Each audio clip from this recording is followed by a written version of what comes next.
One man who a panel of the world's greatest cricket minds unanimously chose to have the ICC's highest individual award named after him forever.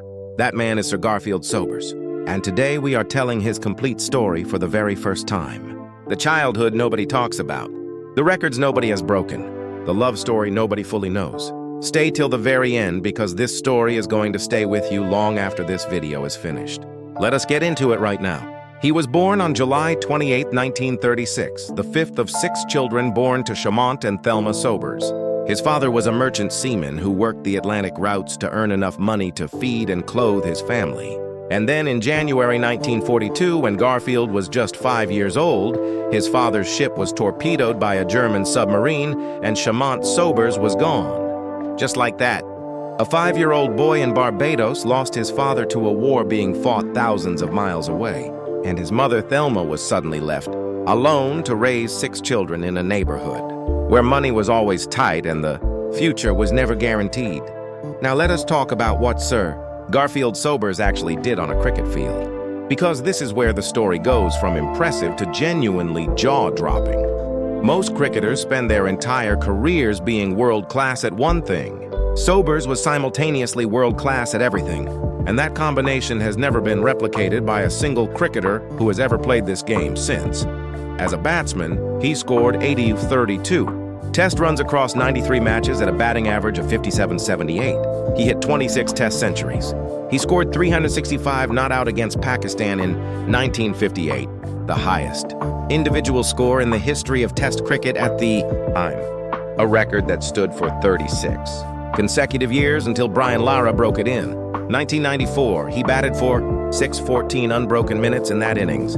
He was just 21 years old, and when he walked off the field that day, he had written his name permanently into the history of the sport. As a bowler, he could bowl left arm, fast, medium pace, left arm orthodox spin, and left arm wrist spin. 3 completely different bowling styles from the same left hand in the same match, depending on what his team needed. He took 235 test wickets at an average of 34.04. Don Bradman described his range and quality as near to perfection as makes no difference. As a fielder, he was equally brilliant. At any position, close to the wicket or anywhere in the outfield, complete, total, absolute. And then came the moment that stopped the entire cricket world completely in its tracks. Swansea, Wales, Nottinghamshire versus Glamorgan. Sobers walked to the crease and faced bowler Malcolm Nash. 6 deliveries, 6 sixes. Every single ball of that over sent soaring over the boundary rope for the maximum. One after another, after another, after another, after another, after another. The crowd went absolutely wild. The commentary team could barely find words. It was the first time in the entire history of first-class cricket that anyone had ever hit 6 sixes in a single over. The footage is still being watched and shared and talked about more than 50 years later. Children who were not born when it happened sit in front of screens today and watch it with their mouths wide open. That is what Sir Garfield Sobers did on a Tuesday afternoon in Wales in 1968, and nobody has forgotten it since. He captained the West Indies 39 times between 1965 and 1972, leading them to victories over Australia, England, and India. He played county cricket for Nottinghamshire and for South Australia in the Sheffield Shield, where he became the first cricketer ever to achieve the double of 1,000 runs and 50 wickets in an Australian domestic season, something nobody else has ever done even once since he did it. When he retired in 1974, he held the world record for the most test runs ever scored. He was knighted by Queen Elizabeth II in 1975. Barbados declared him a national hero in 1998. In 2000, Wisden gave him 90 votes out of 100 to be named one of the 5 cricketers of the century. And in 2004, the ICC named their annual Player of the Year award, the Sir Garfield Sobers Trophy, permanently in his honor. Richie Benaud, Sunil Gavaskar, and Michael Holding were all asked to choose one name for that award. They all said the same name without hesitation: Sir Garfield Sobers. Now let us talk about his money, because the financial story of Sir Garfield Sobers is one of the most important and most overlooked parts of his whole biography. His estimated net worth in 2026 sits at approximately $5 million. And you need to understand the context behind that number. Sir Garfield Sobers played his entire career between 1954 and 1974, before the IPL, before massive global television deals, before the commercial machine that now makes modern cricketers multimillionaires before they even turn 30. The match fees of his era were tiny by modern standards. There were no central contracts worth hundreds of thousands of dollars. No franchise league deals paying crores of rupees per season. No social media platforms generating endorsement income between matches. Brian Lara today has a net worth of $60 million. Virat Kohli earns more in a single IPL season than Sobers earned in his entire career. That financial gap does not reflect any difference in talent or greatness or contribution to the sport. It simply reflects the era in which each man played. And it is one of the most uncomfortable truths in the entire history of cricket. His retirement income has come through personal appearances at cricket events where his name still commands enormous respect and significant fees. Through the books he wrote about cricket that continue to sell across the Caribbean and the wider cricketing world. Through his role as a Barbados tourism ambassador that has kept him visible and financially active in his later years. Through business interests that his daughter Genevieve has helped manage, and through the ICC's ongoing use of his name and image connected to the Sir Garfield Sobers Trophy, which keeps his brand alive and visible at the very top of world cricket every single year. At 89 years old, he is no longer chasing new commercial deals.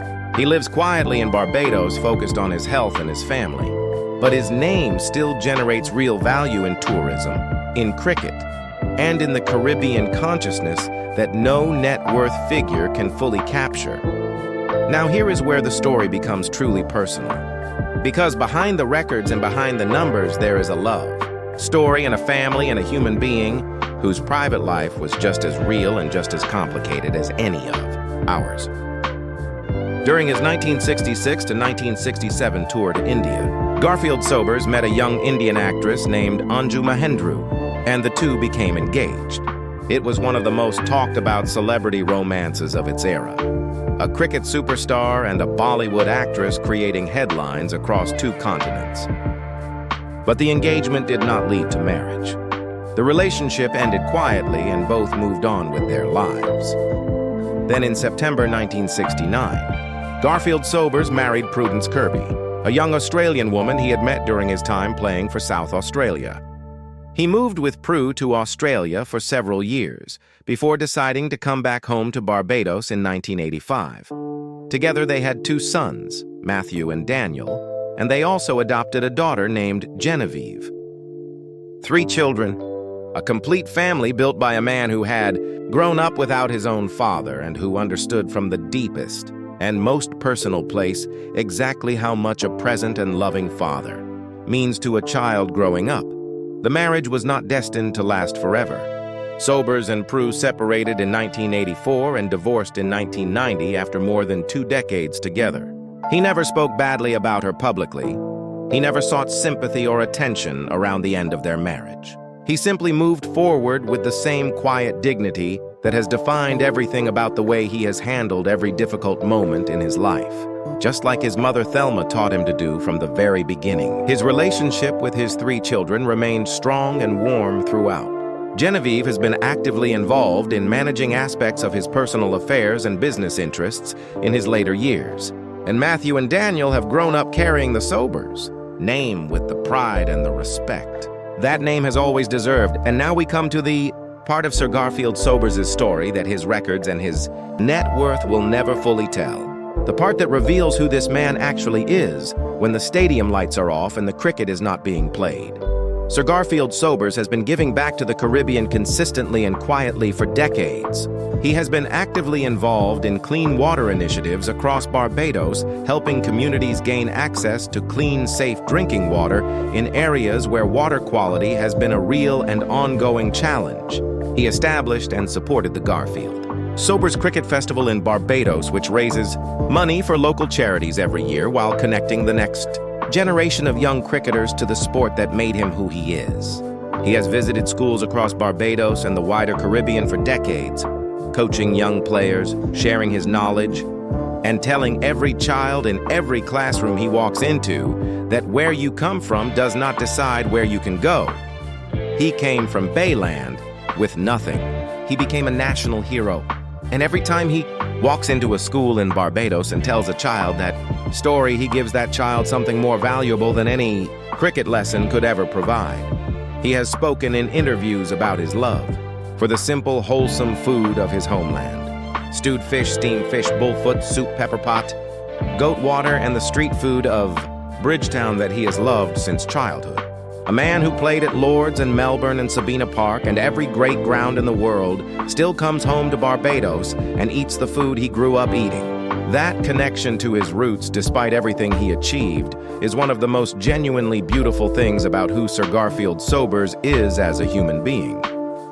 His philanthropy has never been loud, never been about press releases or award dinners or public recognition. Simply a man who was given an extraordinary gift, who used it to achieve something extraordinary, and who has spent every year since trying to make sure the island that raised him is a little better.